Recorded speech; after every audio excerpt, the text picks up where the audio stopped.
नवीन शैक्षणिक धोरणाच्या प्रभावी अंमलबजावणीत तुम्ही काही नाही. मराठी भाषेचे संवर्धन आणि शाळांमध्ये तिचा वापर वाढवण्यासाठी सरकारने केलेल्या उपयोग म्हणजे उपाययोजना योग्य आहेत का? अरे तुम्हाला तर मराठी संपवायचीच आहे, तुम्हाला मराठी संपवायचीच आहे.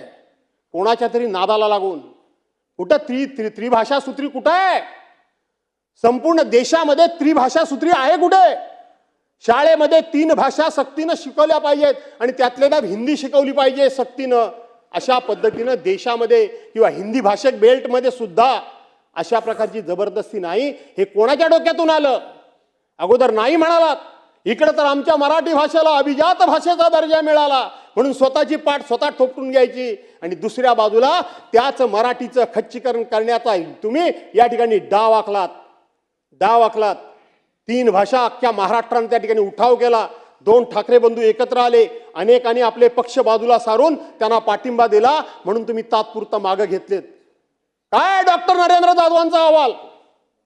का डॉक्टर नरेंद्र जाधवांच्या अध्यक्षतेखाली कमिटी नेमण्याचं काय कारण? काय कशाबद्दल ही नेमली गेली कमिटी? शेवटी मराठी आहे. अरे छत्रपती शिवाजी महाराजांनी सुद्धा त्यावेळेला मराठी शब्दकोश तयार केला होता. आजचं काय सांगताय तुम्ही? मला 17व्या शतकाला सुद्धा त्यावेळेला या मराठी भाषेचा सन्मान त्या वेळेच्या राजा राजवाड्यांनी केलेला होता. छत्रपती शिवाजी महाराजांपेक्षा तर तुम्ही मोठे नाहीत ना? छत्रपती शिवाजी महाराजांपेक्षा तुम्ही दूरदृष्टीवाले नाहीत ना? छत्रपती शिवाजी महाराजांइतका द्रष्टा नेता या जगाच्या पाठीवर कधी होऊन गेला नाही. त्याच्यापेक्षा तर तुम्ही मोठे नाहीत ना? त्याच्यापेक्षा तुम्ही मोठे नाहीत ना? कशा करता ही जबरदस्तीची भाषा करताय? कशा करता जबरदस्ती भाषा करताय? आणि कोण तरी येऊन बाहेरून सांगतो की मुंबई फक्त ही मराठींची नाही, अनेक भाषांची मुंबई आहे आणि तुम्ही मानाखाली घालून ऐकता. हे स्वर्गीय बाळासाहेबांचं धोरण होतं? हा स्वर्गीय बाळासाहेबांचा विचार होता? कधीतरी स्वाभिमानानं